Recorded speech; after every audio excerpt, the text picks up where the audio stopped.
This is a present-day view of the land that was once Woodside Farm.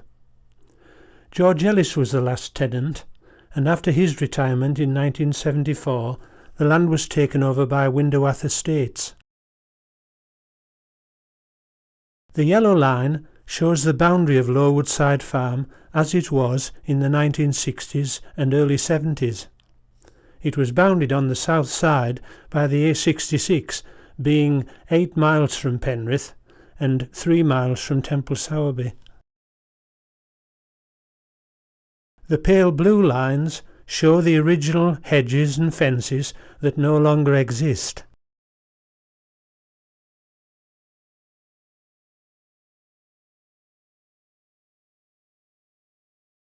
These are the farm buildings. The building inside the circle was the oldest one on the farm and probably dates to the 17th century. It was converted to a cow byre in the 1950s and, before its conversion, had been a blacksmith shop and before that a forester's house with thatched roof and timber frame. The 3-foot walls were built around the frame in the 18th century. Back then, the land that made up the farm was part of Whinfell forest, and this building probably stood at its edge, hence the name Woodside. The following pictures show the workings of this 120-acre farm in the 1960s over the period of 1 year. The farmhouse faced southeast, and so we saw many sunrises from the front windows.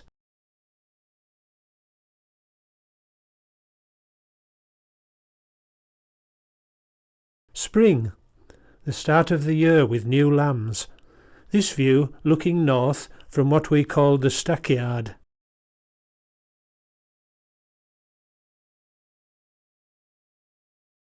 We grew 8 to 10 acres of turnips for sheep and cattle food. Here the sheep ate them where they grew, in 10-acre field. We also fed the sheep barley and concentrates while they had lambs. This pasture we called Swinegill Banks.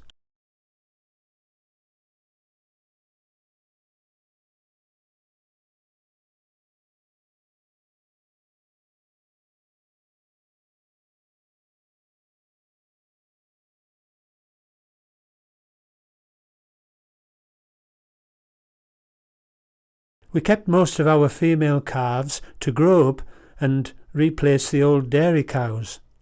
There were usually 10 to 15 living outside all year, so we fed them hay in the winter, and here they are on Swinegill Banks. We sublet Top Corner Field after the farm sale for these ponies to graze.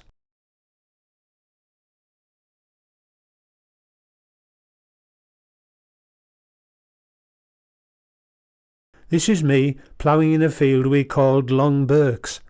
Birks meant birches.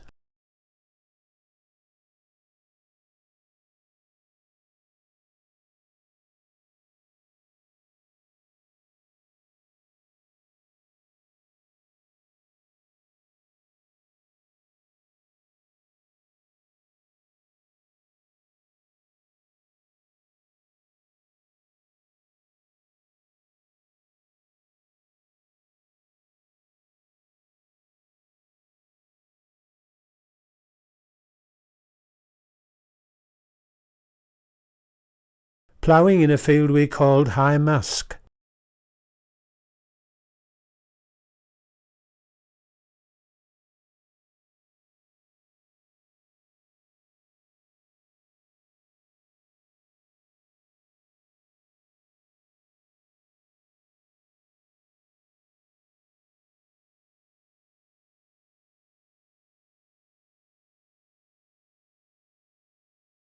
Disc harrowing in High Mask. The discs broke up the ploughed furrows before the spiked harrows.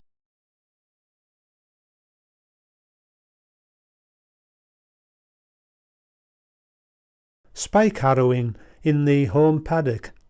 This made a fine seed bed for cereals or grass seeds.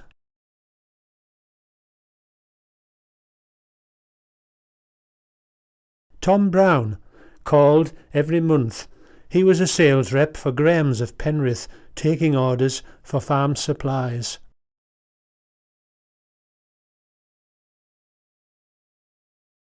Spring flowers in the front garden.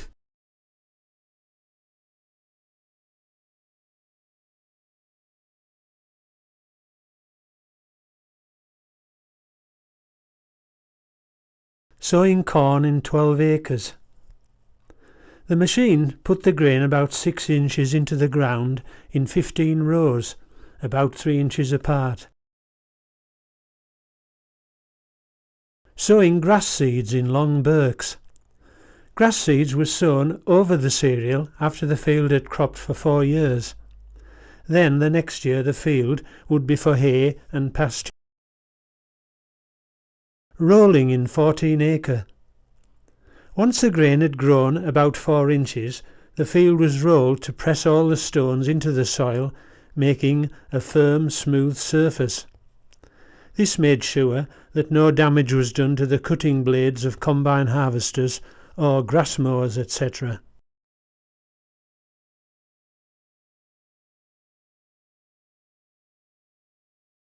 Spreading artificial manure in top corner field.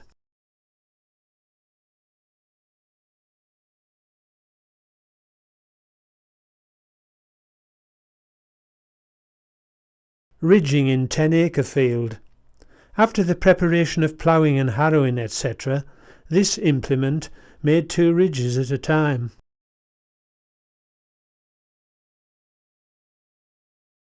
This machine, called a spacer drill, dropped individual turnip seeds 3 inches apart in the top of the ridge. They could then be left to grow without having to thin them out. Hoeing turnips in top corner field. This was before the spacer drill method. The older machine dropped a fine stream of seeds into the top of the ridge, and later the plants had to be singled out with hoes, a slow, hard job. Hay time in 8 acre. This was when we cut the grass ourselves. As time went on, we hired contractors to do it. They had high-speed mowers and took half the time. Turning hay in 12 acre. This machine was called the Acrobat and could turn 2 swathes of grass at a time, as seen here. The yellow spider wheels could be set to draw 2 rows of hay into one, ready for the baler. Spreading hay in 10 acre. This machine was called the Centipede, powered from the tractor, and it lifted and spread the hay, helping it to dry more quickly, especially after a shower of rain. Hay harvest. Baling hay in square birks. This was our first baler with its own engine.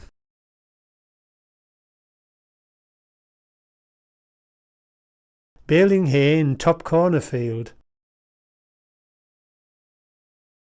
The metal sledge behind the baler collected the bales as they dropped from the machine, and when it was full the release gate was opened by the tractor driver pulling a cord, and the bales were left in heaps to be set up in small stacks later. Bale transporter. Mounted on the hydraulic arms of the tractor, this machine, with its hydraulic side gates, could grip a stack of 17 bales, lift it up and transport it where required.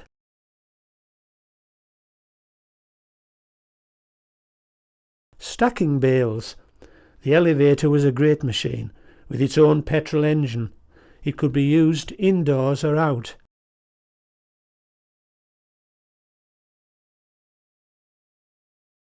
Some summertime pictures around the farmstead. The dairy herd.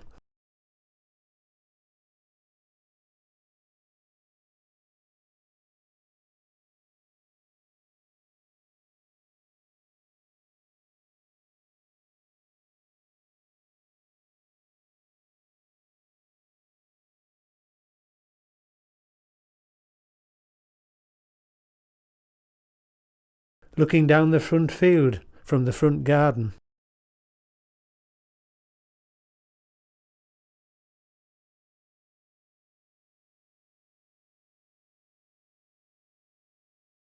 The wood next to the backfield from the west side.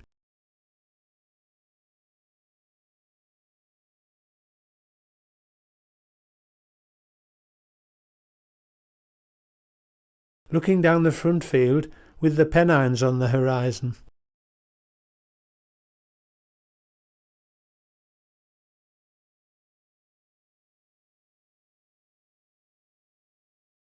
The back lane, 200 yards northwest of the farmstead.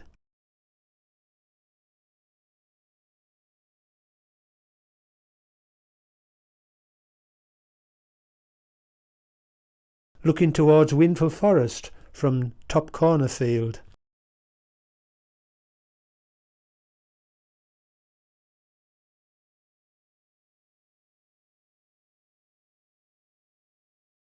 We made a vegetable patch at the top of the front field to grow beans, peas and carrots. Most were put in deep freezed and used through the winter. Some pictures of the cattle.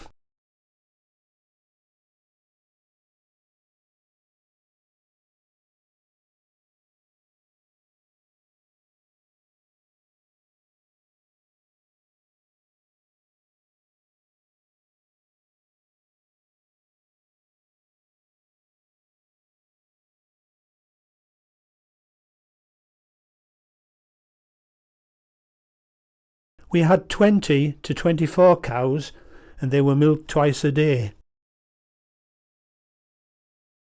There were 3 cowsheds in the yard and the cows soon learned which they belonged to and which stall they stood in. There was always maintenance on the farm, and when we took over our neighbour's land there were a lot of fences to renew.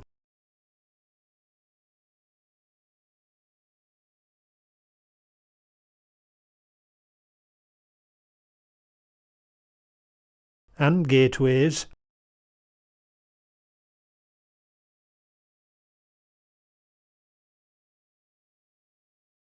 And streams.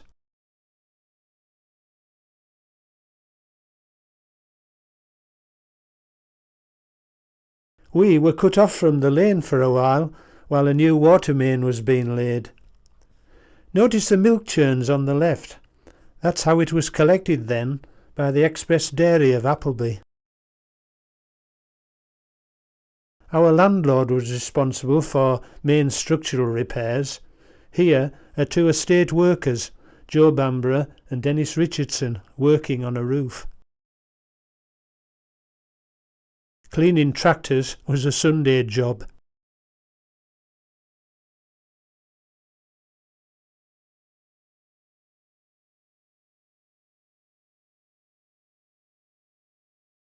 Still did spring cleaning in those days.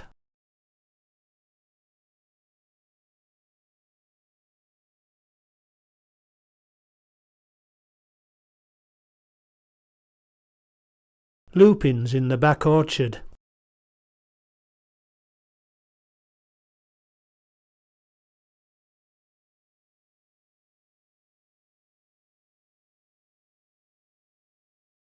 Front garden.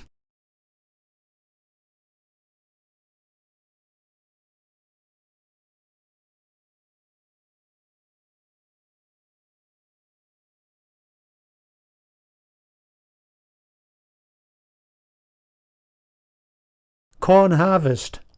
We were still harvesting corn with the binder machine that cut and bound the grain into sheaves, which here are being set up in stooks. There were 10 sheaves in each stook, and they were left standing to dry for a week or so.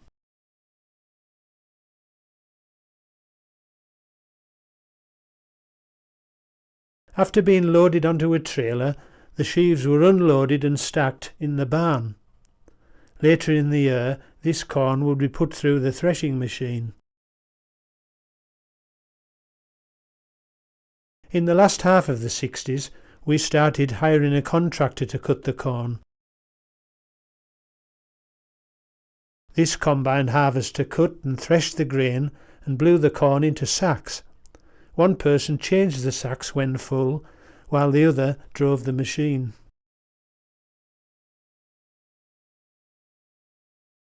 Lifting the sacks of barley into storage. The buildings here were once our neighbour's farmstead, but after his death in 1964 were joined to our farm, along with the land. The potato harvest. The machine digging out the potatoes we called the spinner. It was one of many issued to farms by the government during the Second World War as part of their drive to produce more food. A more modern potato digger.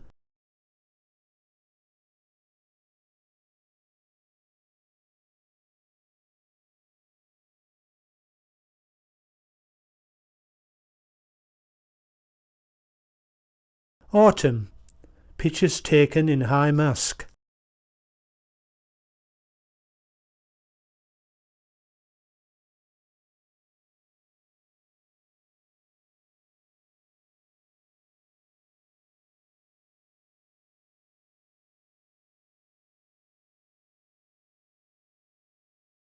Taken in home paddock looking towards the Pennines.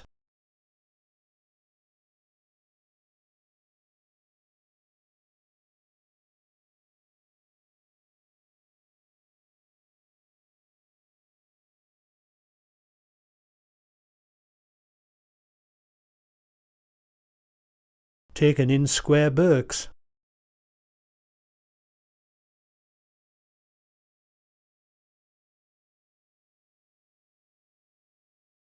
Taken in front field looking towards the Pennines.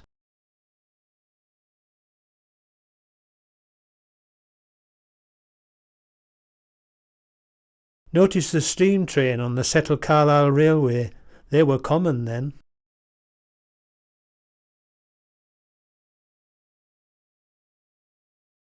Grey lag geese came every autumn.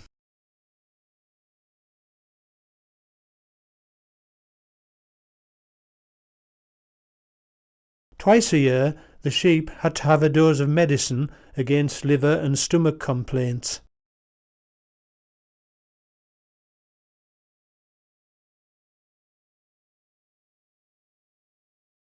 We hand-cut turnips, trailered them home and stored them in a large heap. A lot were cut up and fed to the cows to keep up the milk yield during the winter when the cows were inside all the time.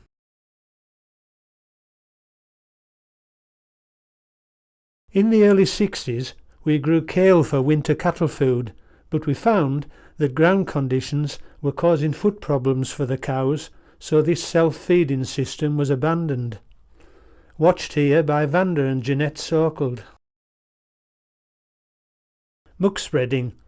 A late autumn and winter job. It was spread on the corn stubbles ready to be ploughed in the spring, also on fields set aside for hay the following year. Mam reared turkeys and sold them before Christmas.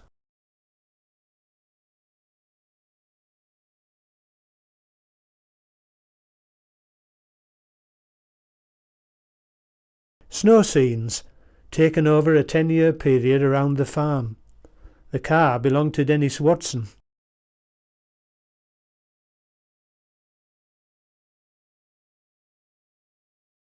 Looking across the yard, up the back field.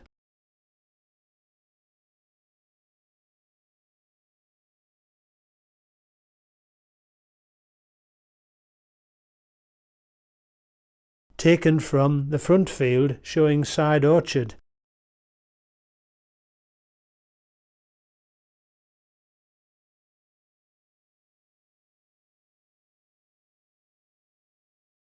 Taken from side orchard showing the home paddock.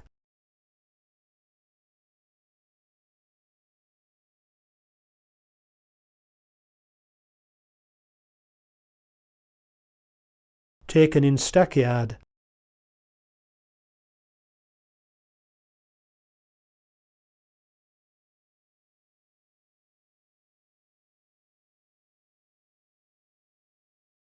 looking up the back field.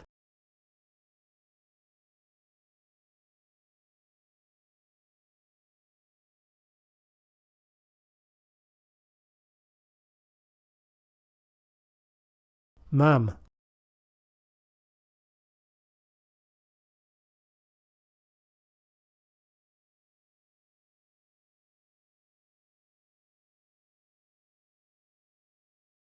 Apple tree in front garden.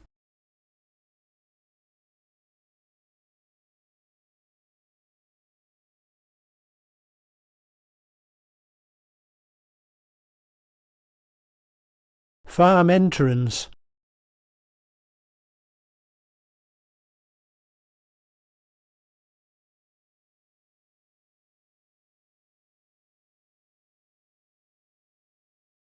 Farmstead from the meadow.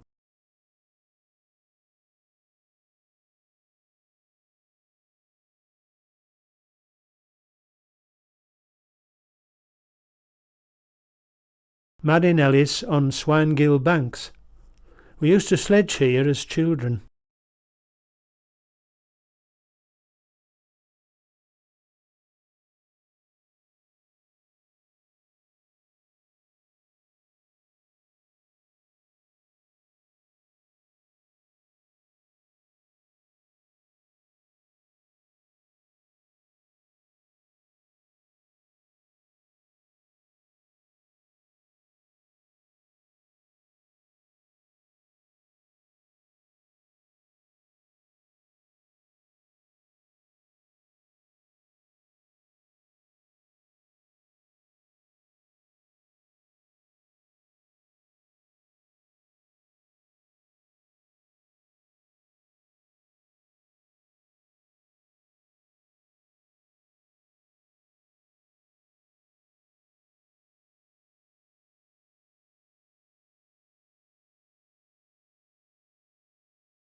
A selection of farm cats.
Rap, the dog, just wanted to play.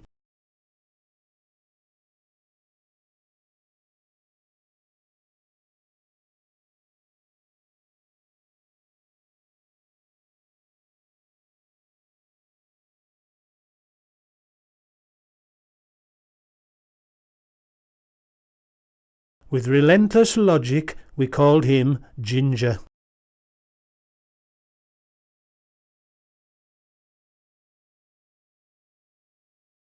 Some pictures inside the house.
I was interested in recording even then.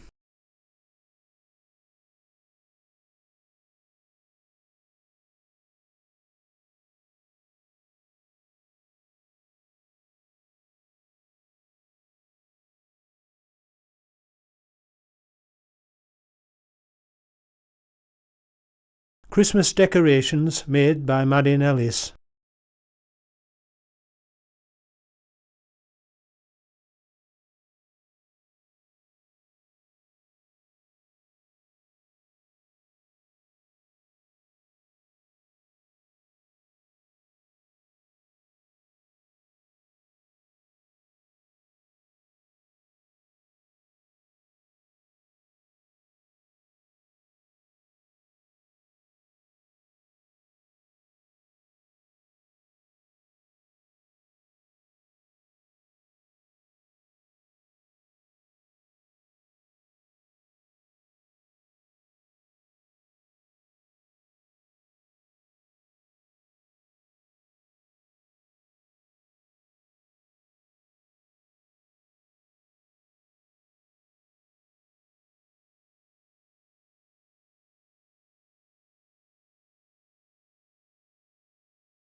Enjoying Christmas food.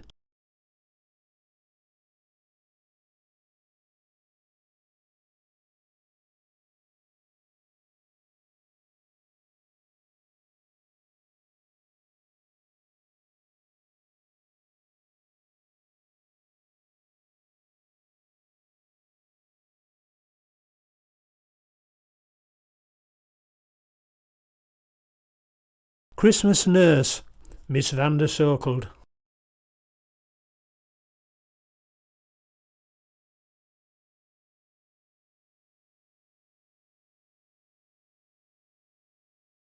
All together at Christmas.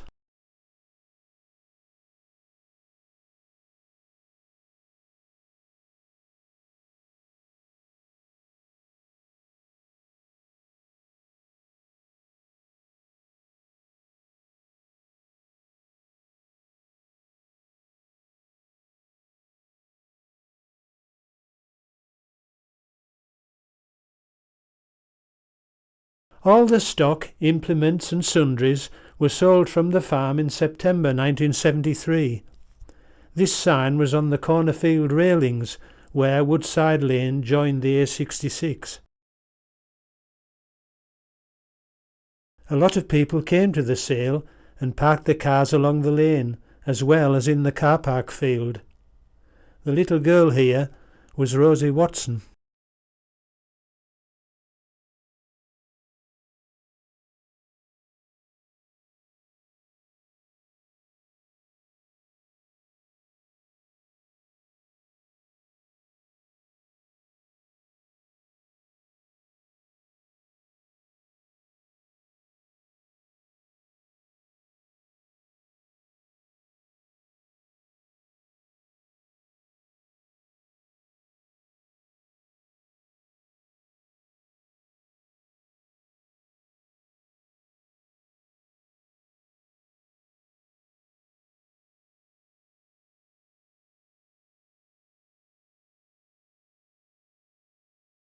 People gathered at the farmstead and the implements were sold first.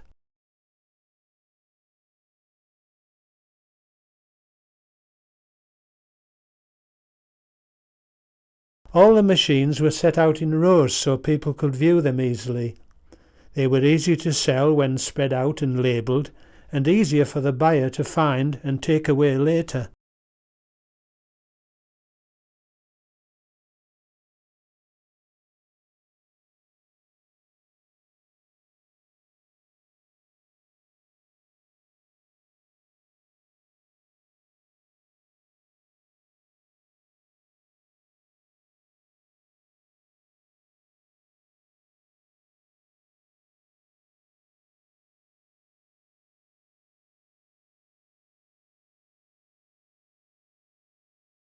Selling the baler.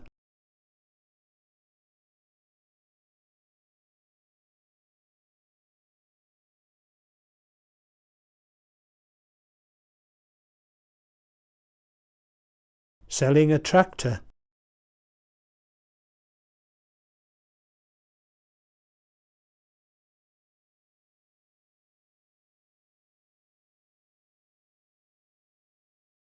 Jeanette Sokold had the job of taking the sales slips back to the auction company's office in the farmyard.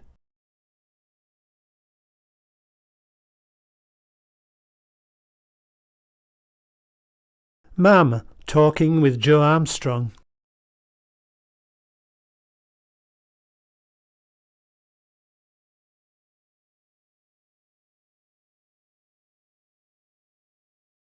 The man with the hat.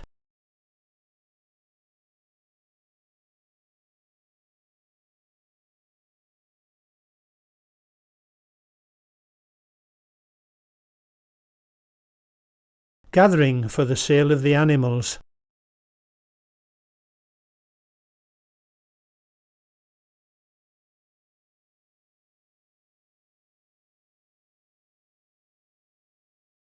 All the calves, young heifers and dairy cows went through this ring and were sold.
Dorothy Watson, Eileen Siddle and children.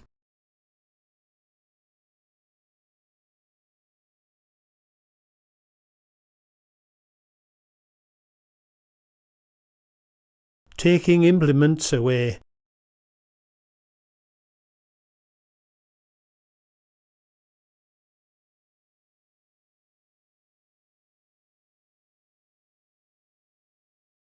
Taking animals away.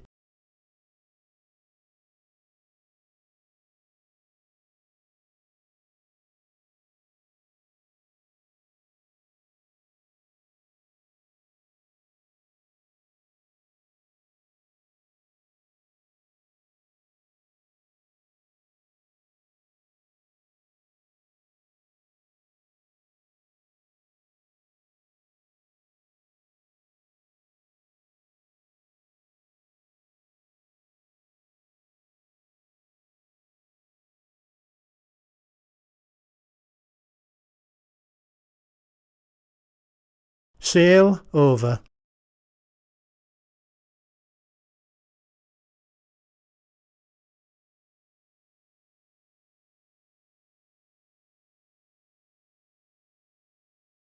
We left the farm at the end of January 1974, and the time of that 120-acre holding had come to an end.